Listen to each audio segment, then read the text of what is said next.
श्री गणेशाय नमः। ओम श्री परमात्मने नमः।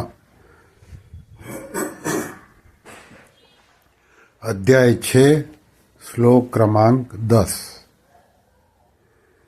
योगी युज्जित सततम् आत्मानं रहसि स्थितः एकाकीयत चित्तात्मा निराशीर परिग्रहः।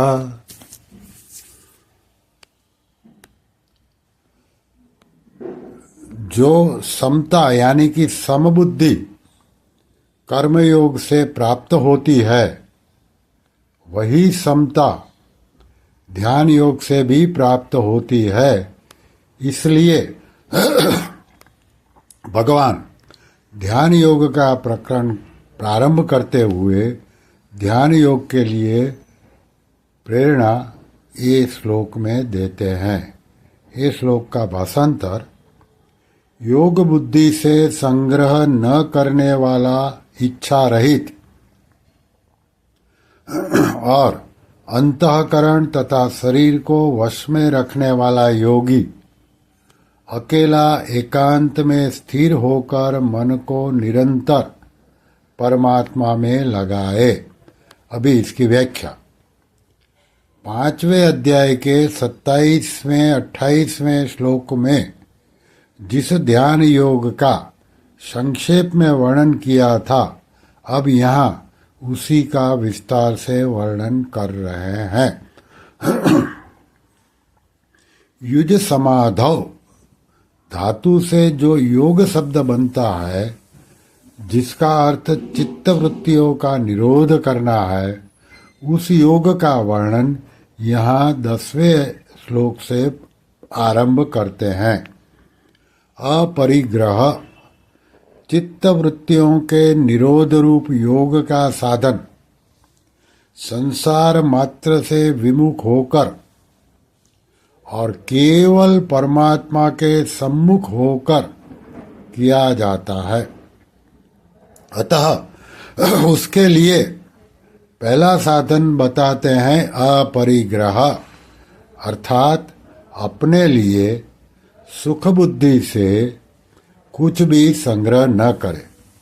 कारण कि अपने सुख के लिए भोग और संग्रह करने से उसमें मन का खिंचाव रहेगा, जिससे साधक का मन ध्यान में नहीं लगेगा।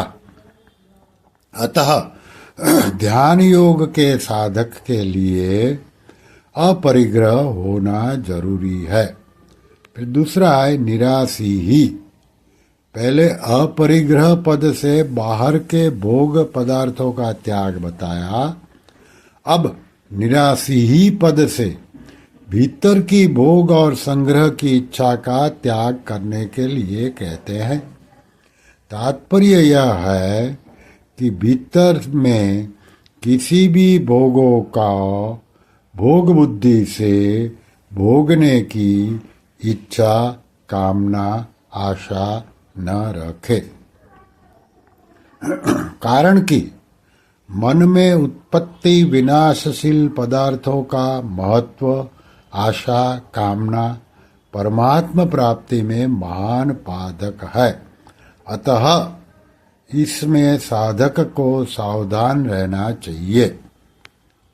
फिर है यत चित्तात्मा,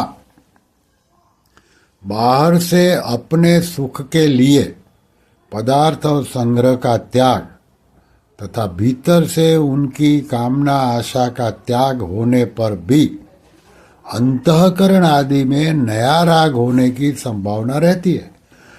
अतः यहाँ तीसरा साधन बताया है यत चित्तात्मा, अर्थात साधक अंतःकरण सहित शरीर को वश में रखने वाला हो। इनके वश में होने पर फिर नया राग पैदा नहीं होगा। इनको वश में करने का उपाय है कोई भी नया काम राग पूर्वक न करे। कारण कि राग पूर्वक प्रवृत्ति होने से शरीर की आराम आलस्य में, इंद्रियों की भोगों में और मन की भोगों के चिंतन में अथवा व्यर्थ चिंतन में प्रवृत्ति होती है। इसलिए यह अंतःकरण और शरीर को वश में करने की बात कही गई है।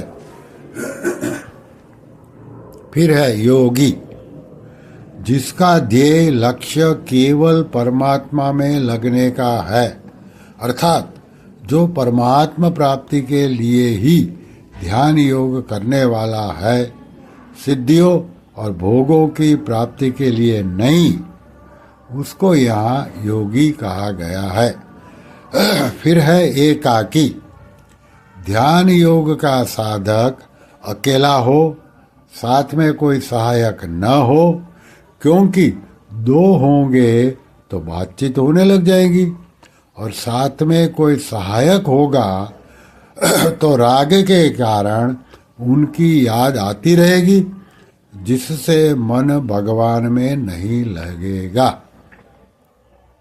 फिर है रहसी स्थितः, साधक को कहाँ स्थित होना चाहिए, इसके लिए बताते हैं कि वह एकांत में स्थित रहे, अर्थात ऐसे ध्यान में स्थित रहे जहाँ ध्यान के विरुद्ध कोई वातावरण न हो, जैसे नदी का किनारा हो, वन में एकांत स्थान हो, एकांत मंदिर हो, अथवा घर में ही एक कमरा ऐसा हो जिसमें केवल भजन ध्यान किया जाए, उसमें न तो स्वयं भोजन शयन करे और न कोई दूसरा ही करे।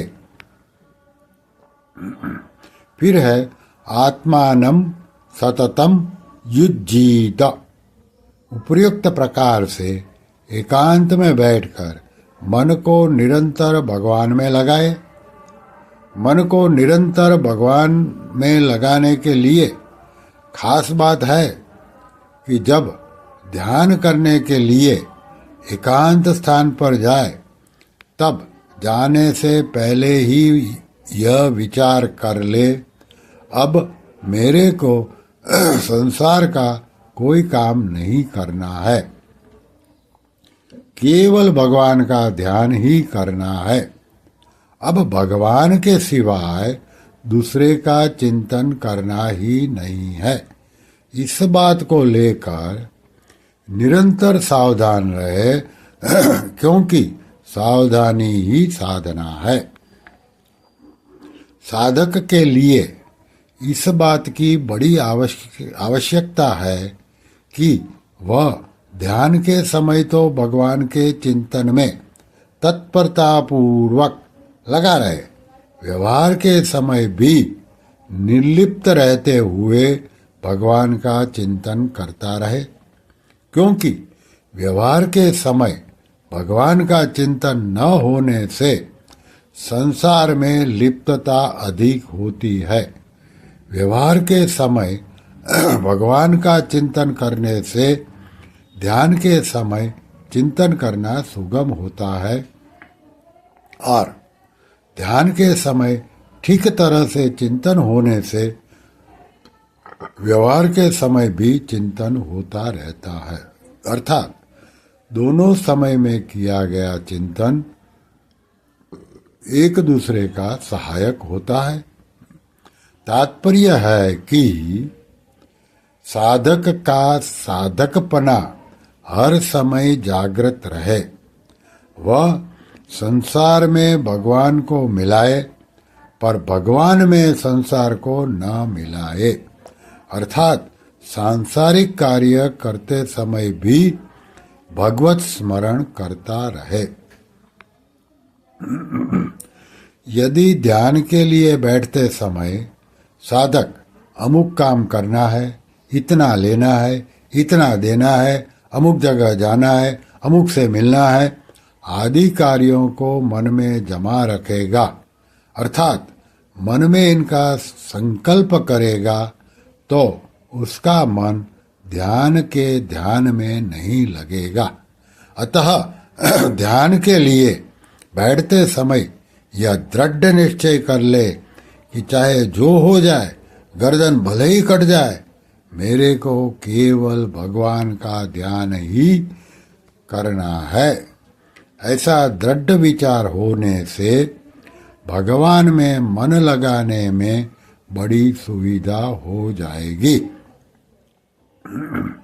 साधक की यह शिकायत रहती है कि भगवान में मन नहीं लगता, तो इसका कारण क्या है? इसका कारण यह है कि साधक संसार से संबंध तोड़कर ध्यान नहीं करता, प्रत्युत संसार से संबंध जोड़कर करता है। अतः अपने सुख सेवा के लिए भीतर से किसी को भी अपना न माने, अर्थात किसी से ममता न रखे, क्योंकि मन वहीं जाएगा जहाँ ममता होगी। इसलिए उद्देश्य केवल परमात्मा का रहे और सबसे निर्लिप्त रहे, तो भगवान में मन लग सकता है। श्री कृष्ण शरणम मम, श्री कृष्ण शरणम मम, श्री कृष्ण शरणम मम। ओम श्री कृष्णार्पणमस्तु।